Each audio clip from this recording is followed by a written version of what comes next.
오늘 함께 읽으실 하나님 말씀은 마태복음 16장 13절로 20절까지 말씀입니다. 예수께서 빌립보 가이사랴 지방에 이르러 제자들에게 물어 이르시되 사람들이 인자를 누구라 하느냐 이르시되 더러는 세례 요한 더러는 엘리야 어떤 이는 에레미야나 선지자 중에 하나라 하나이다.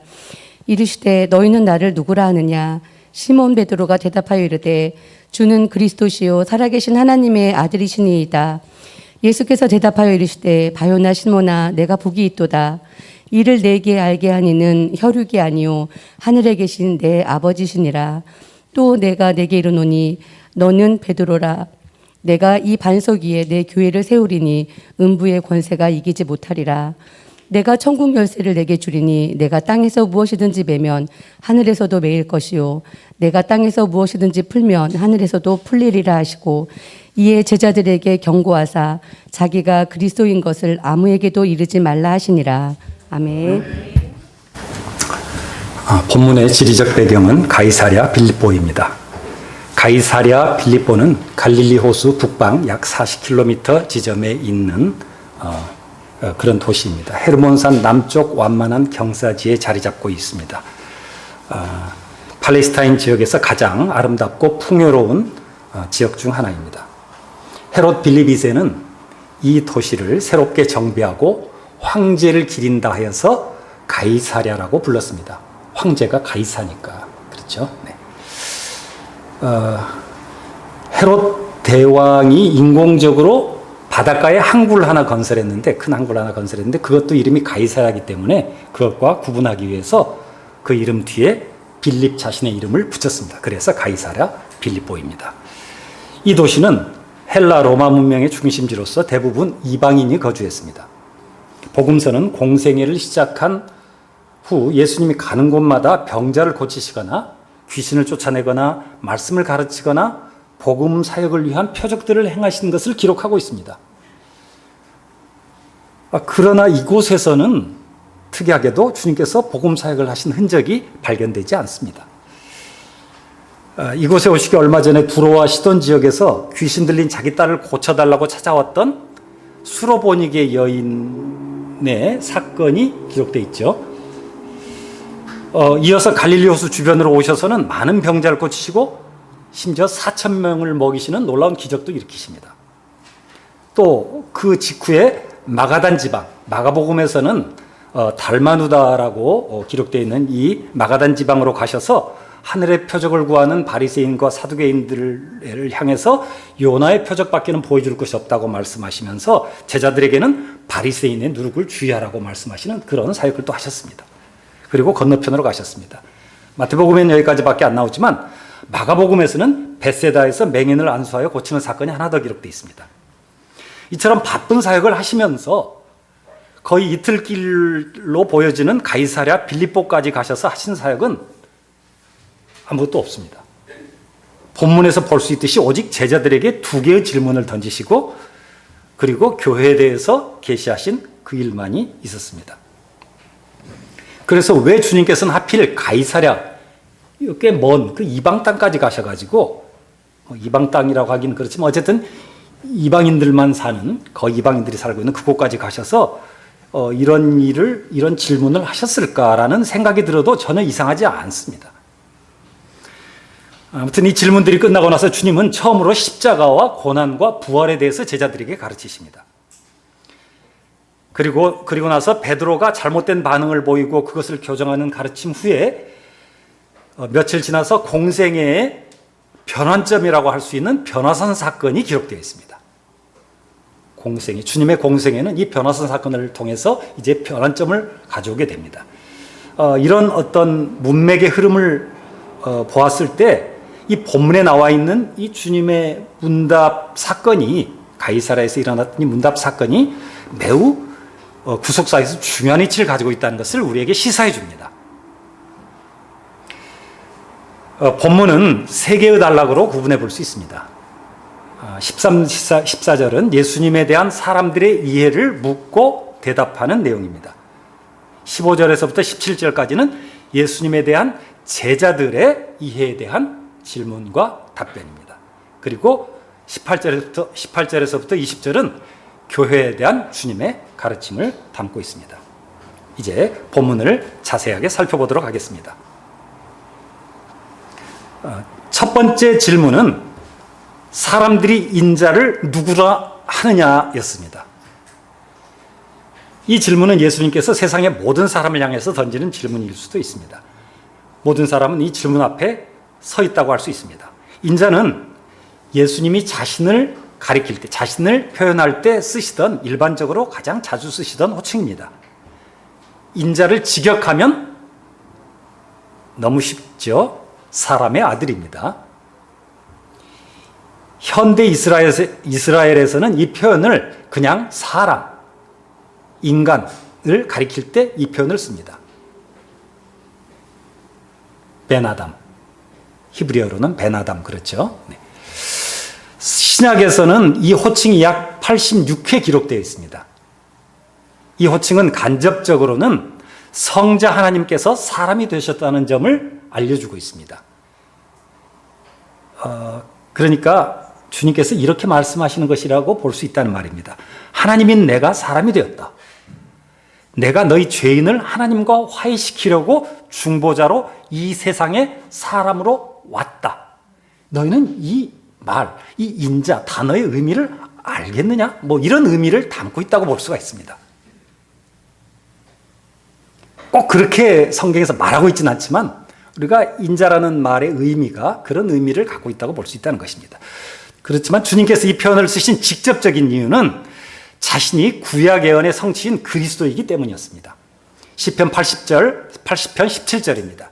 주의 오른쪽에 있는 자, 곧 주를 위하여 힘있게 하신 인자에게 주의 손을 얹으소서. 주의 오른편에 있는 자가 그리스도인데 그를 인자라고 표현하고 있습니다. 그러므로 인자는 그리스도입니다. 다니엘서 7장 13절 14절도 그리스도를 인자 같은 이라고 묘사하고 있습니다. 내가 또 환상 중에 보니 인자 같은 이가 하늘 구름을 타고 와서 옛적부터 항상 계신 이에게 나아가 그 앞에 인도되매, 하나님 앞으로 나가서 인도되는 분이 있습니다. 그에게 권세와 영광과 나라를 주고 모든 백성과 나라들과 다른 언어를 말하는 모든 자들이 그를 섬기게 하였으니 그의 권세는 소멸되지 아니하는 영원한 권세요 그의 나라는 멸망하지 아니할 것이니라. 그리스도 말씀하시는 거 아니겠습니까? 그래서 주님은 자신을 가리켜 계속 인자라는 표현을 쓰셨습니다.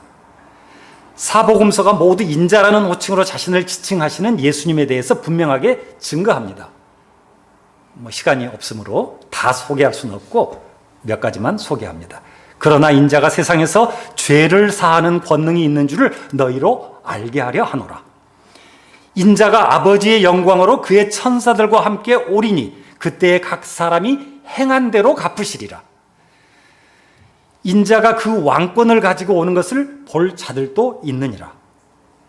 그때에 인자의 징조가 하늘에서 보이겠고 그때에 땅의 모든 족속들이 통곡하며 그들이 인자가 구름 타고 능력과 큰 영광으로 오는 것을 보리라.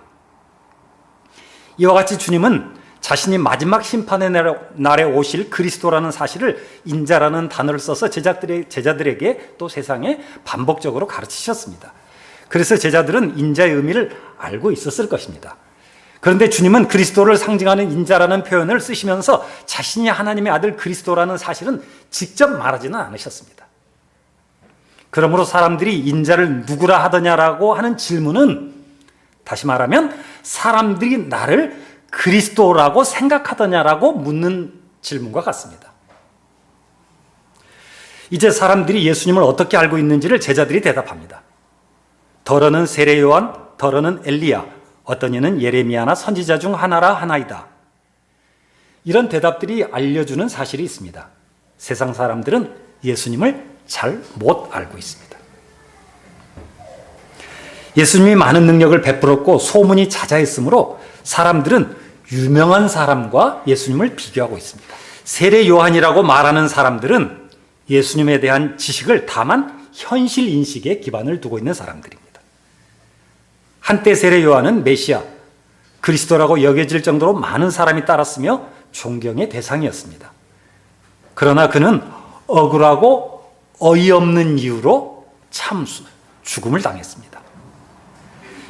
예수님의 사역이 대단해지자 요한을 죽인 분봉왕 헤롯은 예수님을 요한이 살아났다라고 두려워했습니다. 많은 사람이 예수님의 사역을 보고 세례 요한을 대신할 사람 혹은 그의 환생이라고 여겼습니다. 현대에 이런 사람들이 많습니다.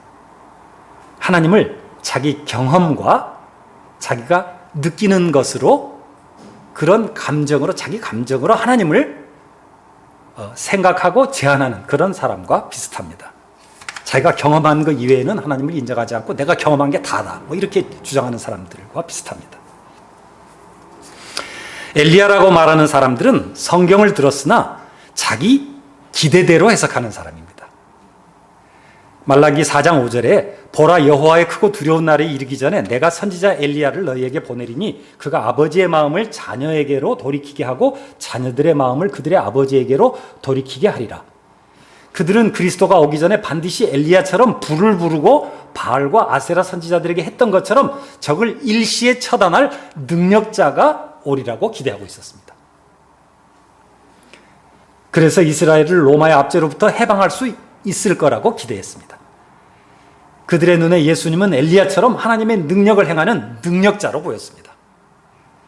그들에게 예수님은 왕도 제사장도 아니었습니다. 예수님을 기득권에 반발한 혁명가로 보는 해방신학이나 자유주의 신학의 시각은 이들과 맥을 같이 하고 있습니다. 예레미야나 선지자 중에 한 사람이라고 말하는 사람은 질러보기식으로 무책임한 대답을 하고 있는 사람입니다. 누구라도 상관없다. 우리가 원하는 것을 줄 수 있는 사람이면 좋다는 말입니다. 배부르고 건강하고 평안하게 해주면 이름이 무엇이든 실제로 그가 누구든 무슨 상관이 있냐는 말입니다. 진실은 중요하지 않으며 내가 원하는 것을 주는 대상인가에 그 가치를 부여하는 그런 사람들입니다. 현대 포스트 모더니즘 사회에서 또 물질 만능주의 사회에서는 대부분 이렇게 반응합니다. 심지어는 보수 신앙으로 포장한 기복주의 신학도 이러한 사람들과 별반 다르지 않아 보입니다. 현대 학교에서는 예수님을 4대 성인 중 한 명으로 가르칩니다. 훌륭한 인간이라는 말입니다. 윤리적으로 존경받을 만한 사람이며 기독교라는 종교의 창시자라고 가르칩니다.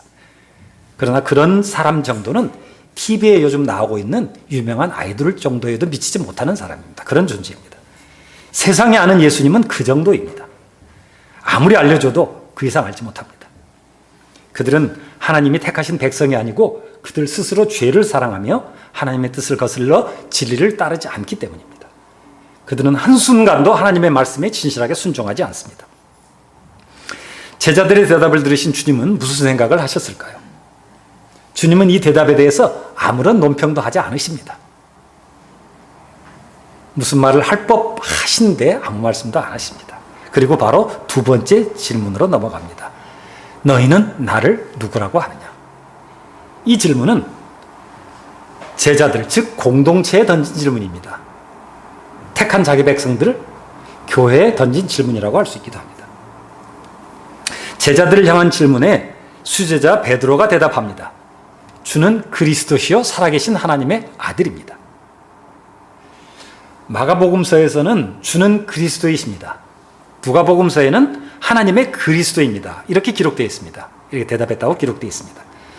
우리에게는 마태복음의 표현이 가장 익숙하고 사랑스럽죠. 주는 그리스도시요 살아계신 하나님의 아들입니다.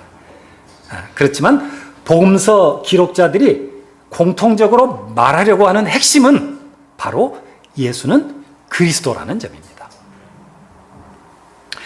그리스도는 메시아라는 히브리어의 헬라어, 즉 그리스어 번역입니다. 메시아는 히브리어 메시아는 기름 부음 받은 사람을 말합니다. 구약에서 기름 부음을 받은 사람은 왕과 제사장이었습니다. 많은 구절이 있으나 한 구절만 소개하겠습니다. 역대상 29장 22절입니다. 이날에 무리가 크게 기뻐하여 여호와 앞에서 먹으며 마셨더라. 무리가 다윗의 아들 솔로몬을 다시 왕으로 삼아 기름을 부어 여호와께 돌려 주권자가 되게 하고 사독에게도 기름을 부어 제사장이 되게 하니라. 선지자에 대해서는 딱 한 번 나옵니다. 열왕기상 19장 16절입니다. 너는 또 nim시의 아들 예후에게 기름을 부어 이스라엘의 왕이 되게 하고 또 아벨 무홀라 사밧의 아들 엘리사에게 기름을 부어 너를 대신하여 선지자가 되게 하라. 그래서 메시아 즉 그리스도란 왕과 제사장과 선지자를 가리킵니다. 이스라엘의 과거 역사에서 그런 역할을 했던 존재는 애굽의 압제에서 이스라엘을 해방시킨 모세 정도가 있습니다. 조금 확대하면 이스라엘의 자랑이었던 성군 다윗을 기름 부어 왕으로 세운, 왕정제도의 기초를 세운 그러한 사무엘 정도라고 할 수가 있을 것입니다. 그들은 그리스도를 예표하는 삶을 살았던 사람들입니다. 그러므로 그들이 기다리던 그리스도란 하나님께서 기름을 부어 왕과 제사장과 선지자의 직분으로 세우시는 위대한 존재였습니다. 그러니까 굉장히 위대한 존재를 그들은 기대하고 있었던 것이죠. 그런데 베드로는 예수님을 그리스도라고 고백했습니다. 예수님을 하나님의 아들로서 죄인들을 구속할 제사장이시며 택한 백성과 함께 온 세상을 다스릴 영원한 왕이시며 그의 말씀으로 자기 백성을 하나님의 뜻 가운데로 인도할 선지자라고 말하고 있습니다. 인류 역사상 처음으로 예수님을 그리스도라고 고백하고 있습니다. 베드로의 고백은 사실 제자들 전체의 고백이며 교회의 고백입니다. 이는 교회 공동체의 고백 안에 개인의 고백이 들어있어야 들어있다는 점을 시사하고 있습니다. 신자 개인의 신앙 고백은 교회의 신앙 고백 안에 있어야 한다는 뜻입니다. 신자는 상황에 따라서 가시적 교회에서는 떨어져 있을 수도 있지만 시공간을 묶어서 존재하는 거룩한 우주적인 하나님의 공교회와는 분리될 수가 없습니다. 이 하나님의 우주적인 공교회가 고백하는 공통적인 신앙 고백, 예수는 그리스도다라는 이 고백 안에 함께 붙어 있지 않고서는 어떤 신자의 신앙 고백도 온전하거나 아니면 하나님께 받아들여지기 어려울 수 있다는 말입니다. 이 고백 안에 있어야 한다는 말입니다. 주님은 이 고백을 들으시고 대답하십니다. 바요나 시몬아 내가 복이 있도다. 이를 내게 알게 하니는 혈육이 아니요 하늘에 계신 내 아버지시니라. 베드로의 이 짧은 고백에 우리 주님은 복이 있다고 선언하십니다. 일반적으로 성경이 복이 있다고 말할 때는 하나님의 구원과 관련되어 있습니다. 성경이 말하는 복이란 택한 하나님의 백성을 향한 하나님의 마음을 나타내고 있습니다. 그렇다면 예수님을 그리스도라고 고백한 일이 왜 그렇게 복이 있는 일이 될까요? 예수님의 놀라운 사역과 희생적인 죽음과 부활에 대해서 우린 이미 복음을 통해서 듣고 있고 또 그림이나 영화로 묘사된 신비롭고 아주 잘생긴 예수님의 이미지를 가지고 있기 때문에 예수님을 하나님의 아들 그리스도라고 고백한 이 고백이 전혀 어색하지 않을 수 있습니다. 그게 뭐 얼마나 그게 어색한 일이야? 그거 뭐 당연한 거 아니야? 뭐 이런 생각이 들 수 있단 말이죠. 그래서 베드로의 고백을 당연하게 생각합니다. 그래, 뭐 예수님 믿게 됐으니까 복된 거지. 뭐 이 정도로 생각할 수 있습니다. 그 생각이 뭐 틀린 건 아닙니다. 맞습니다. 예수님을 하나님의 아들 그리스도로 믿게 되었다는 사실보다 더 큰 뭐 복이 어디 있겠습니까? 그럼에도 베드로의 고백이 그 이상의 의미가 있는데 이는 주님께서 그들이 기대하고 있던 메시아상과는 너무 동떨어진 모습이었다는 점입니다. 외모도 재산도 세상 권력도 유대교 지도자들과의 교분도 전혀 없는, 오히려 그 반대편에 서서 그 반대의 길을 가고 있었기 때문입니다. 대통령이나 황제가 되려면 정치계에 발을 들여놓고 정치인들과 교류해서 인맥을 쌓아야 하고, 큰 목사가 되려면 명성 있는 신학교를 졸업해서 유력한 사람들이 사는 동네에서, 쉽게 말해서 부자 동네에서 목회를 해야 하고, 교수가 되려면 명문대에서 박사학위를 받으려고 돈을 투자하고 열심히 공부해야 한다는 사실을 모르는 사람은 없습니다. 누구나 다 아는 사실입니다. 적어도 당시의 사람들에게 그리스도는 그런 종류의 사람이어야 했다는 말입니다. 그래야 적의 압제에서 자기들을 구해서 자신들이 주역이 되어서 통치하는 세상을 만들어줄 수 있다고 믿었기 때문입니다. 제자들이 비록 예수님을 따라다니고는 있었으나 그 길은 고생스럽고 위험했으며 밥 먹을 겨를조차 없는 그런 고단한 나날들이었습니다. 그들이 경멸하였던 죄인들, 특히 창기와 세리들과도 먹고 마시는 주님에 대해서 종교 지도자들은 반대와 멸시와 핍박을 했을 뿐만 아니라 심지어 죽일 생각을 갖고 있었습니다. 워낙 많은 기적과 치유가 있었기 때문에 많은 사람들이 따르고는 있었지만 그들은 사실 오합지졸에 불과했습니다. 그 증거는 주님께서 떡에 대한 어려운 말씀을 하시자 다 떠나갔다고 했다는 말씀에서 그 증거가 있습니다. 그런 가운데 제자들은 예수님을 하나님의 아들 그리스도로 고백했습니다. 모자란 사람이 아니고는 그렇게 고백할 수 없는 상황이었습니다. 적어도 당시의 상황에서 그 고백은 당연하지 않았습니다. 그래서 그들의 본성으로는 그렇게 고백할 수 없다고 주님이 말씀하신 것입니다. 너희의 본성으로 너희가 이렇게 고백할 수 없어. 그 말씀이 바로 이것을 알게 하려는 혈육이 아니라 하늘에 계신 내 아버지니라. 내 아버지가 너희에게 그것을 알게 하셨다. 하나님께서 그렇게 결정하시고 믿음을 주셔서 이 사실을 알게 하셨다는 말입니다. 베드로가 예수님께 드린 고백은 믿음의 고백이었습니다. 사도 바울은 이 믿음이 은혜라고 증언합니다. 에베소서 2장 말씀, 그러니까 잘 아는 말씀입니다. 너희가 그 은혜에 의하여 믿음으로 말미암아 구원을 받았으니 이것은 너희에게서 나는 것이 아니요 하나님의 선물이라. 행에서 나는 것이 아니니 이는 누구든지 자랑하지 못하게 함이라. 또 고린도전서도 역시 이 진리를 증언하고 있습니다. 그러므로 내가 너희에게 알리노니 하나님의 영으로 말하는 자는 누구든지 예수를 저주할 자라 하지 아니하고 또 성령으로 아니하고는 누구든지 예수를 주시라 할 수 없느니라. 성령으로 아니하고는 하나님께서 하시는 일이라는 말입니다. 예수님을 주와 그리스도로 고백하는 믿음은 오직 하나님이 택한 사람에게만 은혜로 주어지는 하나님의 선물입니다. 그 믿음이 하나님의 선물이기 때문에 주님은 베드로에게 복이 있다고 말씀하셨습니다. 이제 더 중요한 사실이 있습니다. 예수님을 주와 그리스도로 고백한 믿음이 어떻게 사람을 구원에 이르게 할 수 있는가입니다. 우리는 이미 그 이유를 배워서 잘 알고 있습니다.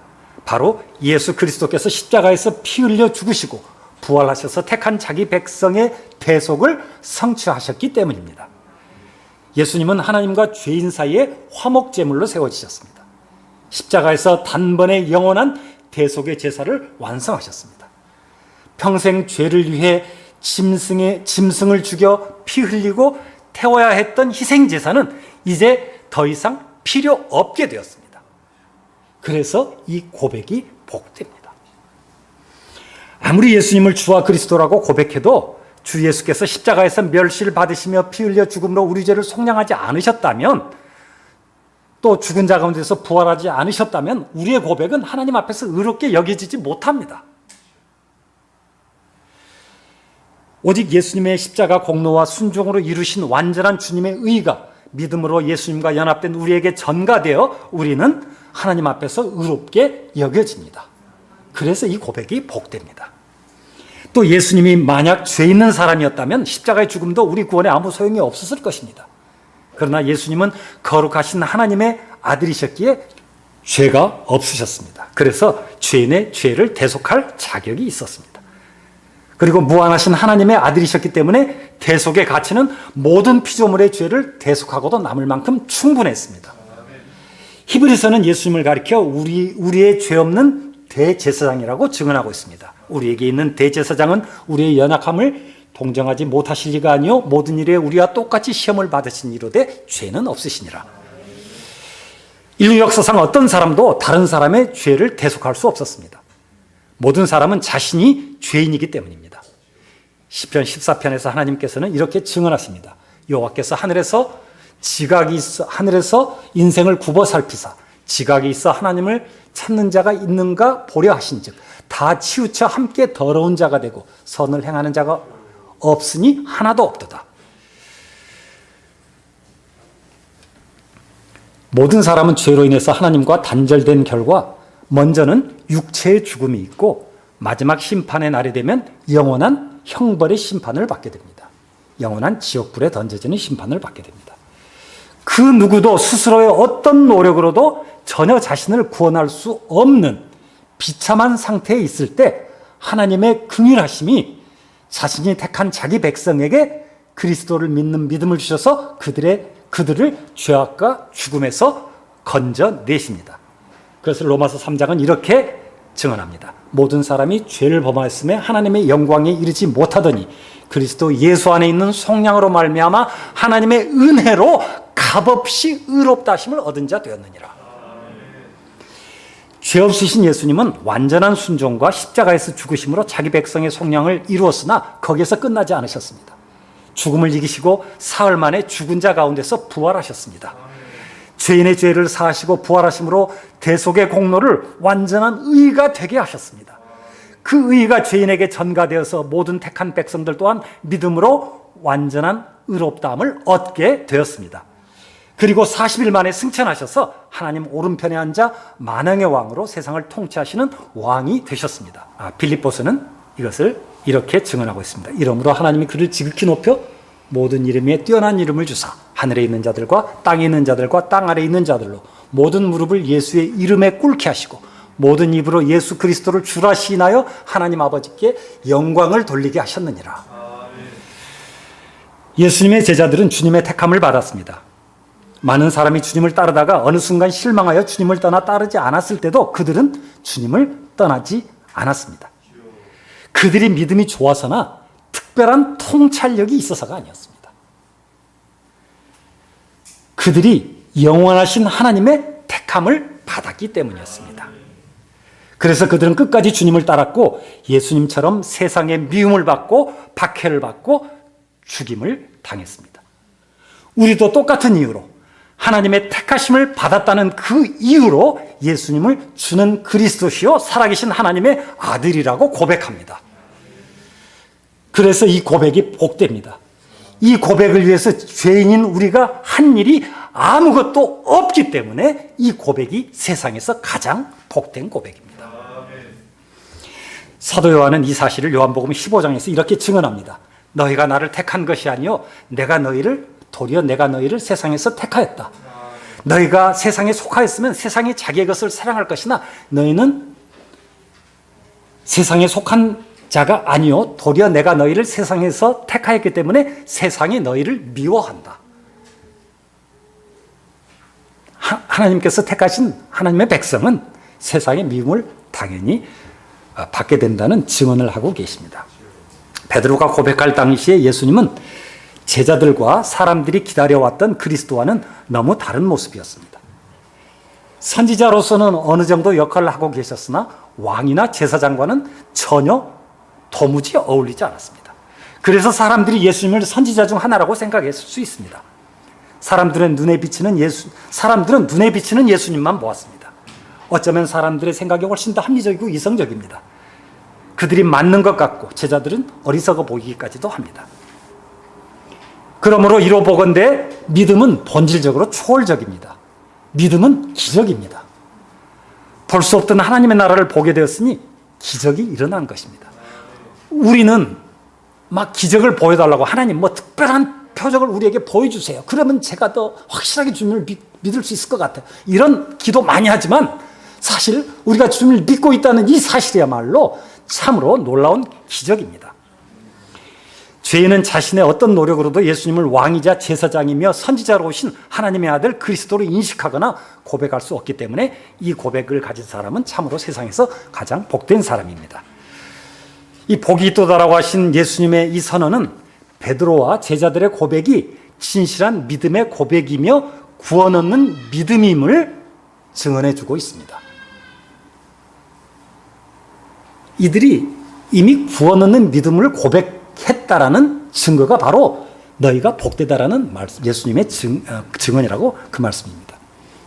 그런데 문제는 제자들의 인식이나 행동이나 모습이 좀처럼 구원받은 사람, 뭔가 좀 다른 사람과 같지 않다는 데 있습니다. 그 후로도 오랫동안 택함받지 못한 사람들과 차이가 없는 것처럼 보입니다. 베드로는 주님이 잡혀서 제사장의 집에서 신문 받을 때 3번 주님을 부인했습니다. 다른 사람들은 아마 요한을 빼놓고 다른 사람들은 다 도망간 것으로 보여집니다. 그런가 하면 예수님께서 승천하실 때 제자들의 질문은 여전히 이스라엘 나라를 회복하실 메시아였습니다. 사도행전 1장 6절입니다. 그들이 모였을 때 예수께 여쭈어 이르되 주께서 이스라엘 나라를 회복하심이 이때니까. 이 질문은 그들이 아직도 예수 그리스도에 대한 이해가 충분하지 않다는 것을 보여주고 있습니다. 모순처럼 보이는 이 두 모습은 우리에게 믿음에 대한 이해를 넓혀줍니다. 예수님의 질문에 대한 제자들의 대답은 진실했으며 분명 구원 얻는 믿음의 고백이었습니다. 그들이 예수님을 사랑하는 마음도 진실했습니다. 진실로 그들의 마음에는 믿음의 씨앗, 천국의 씨앗이 심어졌습니다. 그러나 그 믿음의 씨앗은 겨자씨처럼 잘 보이지 않는 약하고 조그만 씨앗이었습니다. 베드로는 작지만 위대한 고백을 한 직후에 예수님이 대속을 위해 고난을 받고 십자가에서 죽으실 것과 부활을 말씀하시자 즉시 그리 마옵소서 이 일이 결코 주께 미치지 아니하리이다. 그렇게 대답합니다. 예수님이 죽임 당하지 못하도록 우리가 싸워서 막겠다는 뜻입니다. 이 말을 할 때 베드로는 주님을 사랑하는 마음이 아마 처음 고백했을 때 그 마음과 같았을 것입니다. 그러나 이 말은 하나님의 일을 방해했습니다. 베드로는 아직 하나님의 구원하는 방식을 제대로 이해하지 못했습니다. 자기도 모르게 주님을 넘어지게 하려고 했습니다. 그래서 주님은 베드로에게 사탄아 내 뒤로 물러가라고 책망하셨습니다. 이 사건은 신자가 위대한 믿음의 사람을 본받고자 할 때 조심해야 할 이유를 보여줍니다. 이 모순이 성도가 오직 예수 그리스도만을 본받아야 할 이유를 보여주고 있습니다. 그러나 그의 믿음의 씨앗은 자라났습니다. 그 씨앗에는 생명이 들어있기 때문입니다. 씨앗은 자라는 동안 비바람을 맞고 쓰러지기도 했으나 주님은 그것을 다시 일으키시고 자라게 하셨습니다. 오순절 성령의 강림 사건을 통해 베드로를 비롯한 제자들은 권능을 받고 땅끝까지 이르러 예수님의 증인이 되었습니다. 우리 속에 심긴 믿음의 씨앗도 그렇게 자라가고 있음을 기억하시기를 바랍니다. 연약하고 쉽게 넘어지는 듯 보이는 제자들의 연약한 믿음의 고백위에 주님은 자신의 교회를 세우시겠다고 약속하십니다. 겉으로 보기에 교회는 좋은 건물과 시설, 목회자의 학위와 훌륭한 설교, 힘있고 믿음직한 교인으로 세워지는 것 같습니다. 그렇게 보입니다. 그런 조건들이 교회의 외형을 키우고 전도에 도움을 주고 주변에 영향을 끼치는 데 중요한 변수인 것은 사실입니다. 필요한 것들입니다. 그럼에도 불구하고 주님의 참 교회는 지금도 예수님을 주는 그리스도시며 살아계신 하나님의 아들이라고 고백하는 믿음에 세워지고 있습니다. 예수님을 주와 그리스도라고 하는 고백이 진실하고 또 주님을 사랑하는 마음이 진실하다면 비록 우리 믿음이 연약하여 종종 넘어지고 오해하고 또 부족할지라도 하나님은 그 믿음을 통해 신자를 성령의 능력으로 예수 그리스도와 연합시키십니다. 그리고 교회의 지체가 되게 하십니다. 그러므로 우리가 교회의 지체라는 사실은 신앙생활에 있어서 말할 수 없는 축복입니다. 교회 지체가 된다는 것이 그렇게 자연스럽지도 그렇게 쉽지도 않은 일입니다. 특히 이렇게 신실한 믿음을 고백하는 세상의 모든 이익과 기복들을 멀리하고 오직 주 예수 그리스도만을 따르겠다고 고백하는 이 믿음의 공동체 안에 연합되는 일은 참으로 주님의 크신 은혜 없이는 될 수 없는 일이라는 것을 저는 확실하게 말씀드릴 수가 있습니다. 이 일은 아무나 와서 그리스도의 보혈교회에 적응하기 쉽지 않습니다. 참으로 주님이 택하신 백성만 적응할 수가 있는 교회라고 저는 믿습니다. 비록 현실 교회의 모습이 불완전하고 부족함이 많고 실수가 있다 해도 예수 그리스도를 진실하게 고백하는 하나님의 교회는 거룩한 예수님의 몸입니다. 예수님은 제자들의 이 작은 믿음의 고백 위에 자신의 교회를 세우셨습니다. 성령 강림으로 권능을 받은 후가 아니라 그들의 작으나 진실한 믿음의 고백을 주님은 받으셨습니다. 그리고 이 고백 위에 세워진 교회를 음부의 권세가 이기지 못할 것이라고 약속하십니다. 이기지 못한다는 말은 음부, 죽음의 권세가 교회를 이기려고 애쓸 것이라는 뜻을 담고 있습니다. 교회를 무너뜨리려는 원수 마귀 사탄의 공격과 방해가 있을 것이라는 말입니다. 너희는 그것과 싸워야 한다는 말씀입니다. 한편으로는 너희의 고백 때문에 내가 나의 몸인 교회를 지키겠다는 약속입니다. 너희가 믿음의 고백을 잘 간직하면 사망의 권세가 너를 해치지 못하게 하겠다는 보증을 주신 것이죠. 그러니까 너희는 걱정하지 말고 이 믿음의 고백이에 너희의 약하고 고단한 삶을, 너희의 믿음의 삶을 채워가라는 주님의 격려의 약속입니다. 예수님은 로마의 황제를 위해 세워진 도시, 황제가 절대 군주로 높임받는 도시에 가셔서 너희는 나를 누구라 하느냐고 물으셨습니다. 혹시 주님은 대제국 로마의 황제를 상징하는 곳에서 너희는 누가 세상의 진정한 왕이라고 생각하느냐고 물으시는 것은 아닐까요? 현대 대도시는 크고 깨끗하고 아름다운 건물과 강력한 법질서와 화려한 상품들과 감성을 자극하는 문화로 우리 마음을 사로잡습니다. 그래서 나도 모르게 경제를 잘 아는 유능한 통치자가 새로운 정치와 수준 높은 교육과 휴머니즘과 윤리가 더 나은 세상을 만들어줄 것이라고 우리도 모르게 믿고 있는 것은 아닌지 모르겠습니다. 돈이 있으면 무엇이든 다 가질 수 있고 마치 왕처럼 떠받들어주는 이런 세상에서도 너희가 진정으로 나를 왕과 주로 그리스도로 고백할 수 있겠느냐고 지금도 물으시는 것은 아닐까요? 너는 너희 마음을 빼앗으려는 그것들 말고 나를, 내 명령을 따르겠느냐고 다시 우리에게 묻고 싶으시지는 않으실까요? 고백을 받으신 주님은 이때부터 주님이 고난받으실 것과 죽음에 넘겨지실 것을 제자들에게 말씀하셨습니다. 예수님이 십자가의 죽음으로 속량이 이루어진다는 하나님의 구원 방식은 거듭난 사람만 이해되고 믿어지고 소유하기 때문입니다. 자연인의 이성으로는 이해할 수 없습니다. 자연인 상태에서는 자신이 구원에 전적으로 무능한 비참한 죄인이라는 사실을 인정하지도 깨닫지도 못합니다. 죄인의 이성으로는 이해가 불가능하기 때문에 성령께서 거듭나게 하시고 믿음을 선물로 주셔서 자기 택한 백성을 구원에 이르게 하십니다. 사랑하는 성도 여러분, 우리 주 예수님은 하나님의 아들 그리스도이십니다. 우리의 영원한 왕, 영원한 선지자, 영원한 대제사장이십니다.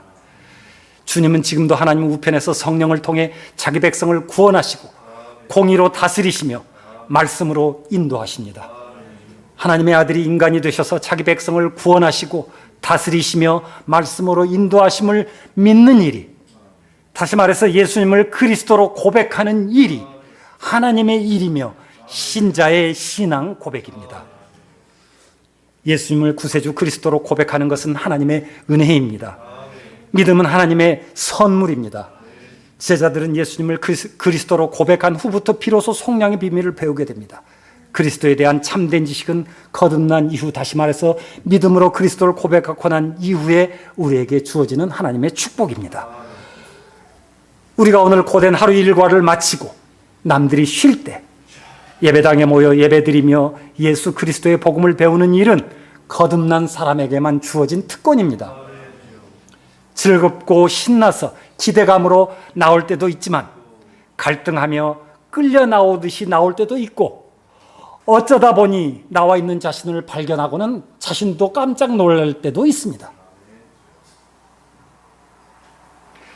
세상 사람들에게는 도무지 납득이 안 되는 이런 일이 우리에게 일어나는 이유는 우리가 하나님의 택함을 받은 백성이기 때문입니다. 우리가 하나님께 붙잡힌 존재이기 때문입니다. 그리스도의 피로 속량받은 하나님의 자녀이기 때문입니다. 우리는 교회 안에서 열심히 봉사하고 사역하느라 사람의 일들의 마음을 쓰는 경우가 많습니다. 그러나 반면에 교회 사역에 너무 소극적이어서 그렇게 되는 경우는 더 많습니다. 하나님의 일과 사람의 일은 미시적으로는 같아 보이는 경우가 많습니다. 그런데 베드로의 두 번의 고백처럼 결과는 정반대로 나타납니다. 그래서 신자는 하나님의 뜻을 잘 분별하기 위해 기도하며 말씀을 공부해야 합니다. 이것이 신자가 반드시 교회 공동체 안에서 배우고 나누어야 하는 이유입니다. 예수님을 참되게 믿음으로 그리스도라 고백하는 사람은 세상 방식이 아니라 그리스도의 방식으로 살아갑니다. 주는 그리스도시요 살아계신 하나님의 아들입니다. 주는 그리스도시요 살아계신 하나님의 아들입니다. 이 세상에서 가장 복된 고백을 붙들고 날마다 예수 그리스도 안에서 성령의 열매를 풍성히 맺는 복된 성도의 삶을 살아가시기를 주 예수님의 이름으로 간절히 축원합니다. 아멘. 기도드리겠습니다. 사랑하는 주 하나님, 우리에게 성령으로 거듭나게 하셔서 예수님을 주와 그리스도로 고백하는 믿음을 주셔서 감사합니다. 죄와 허물로 죽었던 저희를 살리셨으니 부지런히 구주와 왕이신 예수 그리스도를 배우고 따라가게 하옵소서. 생명의 씨앗이 매일 자라서 많은 성령의 열매를 맺으며 날마다 하나님을 기뻐하는 삶을 누리게 하옵소서. 주님께서 주신 능력으로 복음을 전하며 하나님의 영광이 되며 하나님을 영화롭게 하는 삶을 살아가게 하여 주옵소서. 주 예수 그리스도의 이름으로 기도드리옵나이다. 아멘.